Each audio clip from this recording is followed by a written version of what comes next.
आज मैसेज नहीं दे सकता, जो देना था वो दिया हूँ और मुझे पक्का भरोसा है।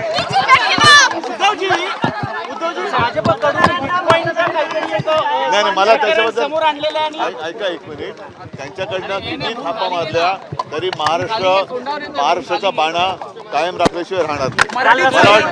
मला वाटतं आज जास्त मी बोलणं आता योग्य नाही, कारण मतदान सुरू आहे। मी सर्व मतदारांना आवाहन करेन की आपण जरूर उतरा, मतदान करा आणि मध्ये उर्दू न करे। सर्व मतदारांना आवाहन करतोय महाराष्ट्रातल्या की सर्व आपल्या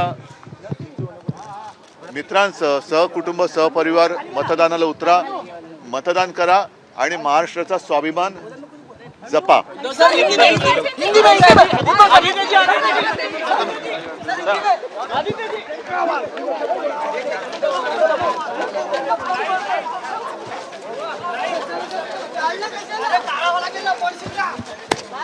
तर यावेळेस आपण बघतोय महाराष्ट्राचा स्वाभिमान जपा, मतदान करा, जास्तीत जास्त मतदान करा, मतदानाचा टक्का वाढवा असं आवाहन उद्धव ठाकरे यांनी सर्व मतदारांना केलेलं आहे।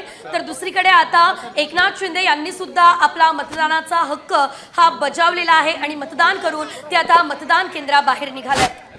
खरं तर योगायोग म्हणावा हा की महाराष्ट्राच्या दोन प्रमुख पक्षांचे अर्थातच शिवसेनेचे दोन प्रमुख आणि राज्याचे आजी माजी मुख्यमंत्री सध्या एकाच वेळेस मतदान करण्यासाठी आलेले आहेत।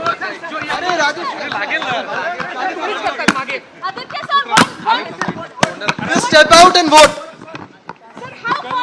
कल जो एलिगेशन लगा विनोद तावड़े पर या सुप्रिया वोटिंग के टाइम में वोटिंग करेंगे। यावेळेस आदित्य ठाकरे यांनी जास्त काही प्रतिक्रिया आपली दिलेली नाही, मात्र वोट करा असं आवाहन आदित्य ठाकरे यांनी देखील जनतेला केलेलं आहे। आदित्य ठाकरे हे स्वतः वरळी विधानसभा मतदारसंघातून निवडणुकीच्या रिंगणात आहेत। तर दुसरीकडे आपण बघतो एकनाथ शिंदेंनी देखील यावेळेस वोट केलेला आहे। मात्र एकनाथ शिंदे यांचा जो मतदारसंघ आहे त्या ठिकाणी अनेक मोठ्या समस्या आहेत, कचऱ्याची समस्या आहे, कच्च्या घरांची समस्या आहे। त्यामुळे जे आश्वासन एकनाथ शिंदे यांनी जनतेला दिलेलं आहे ते जनतेच्या मनावर बिंबवण्यात एकनाथ शिंदेंना यश आलंय का? एकनाथ शिंदे विजयी होणार का? विजयाची माळ त्यांच्या गळ्यात पडणार का? हे 23 तारखेलाच समोर येणार आहे। अर्थातच आपल्याला माहिती आहे की लाडकी बहीण योजना असेल किंवा इतर महत्त्वाच्या योजना असतील आणि त्या योजनांवर या सगळ्या निवडणुकीचा कशा पद्धतीनं प्रभाव पडतो, मतदानावर कसा प्रभाव पडतो हे पाहणं देखील तितकंच महत्त्वाचं आहे। परंतु आता मुख्यमंत्री एकनाथ शिंदे सहकुटुंब मतदान करून बाहेर आलेले आहेत आणि राज्यामधल्या नागरिकांनी देखील मतदान करावं असं आपल्याला माहिती आहे की उद्धव ठाकरेंनी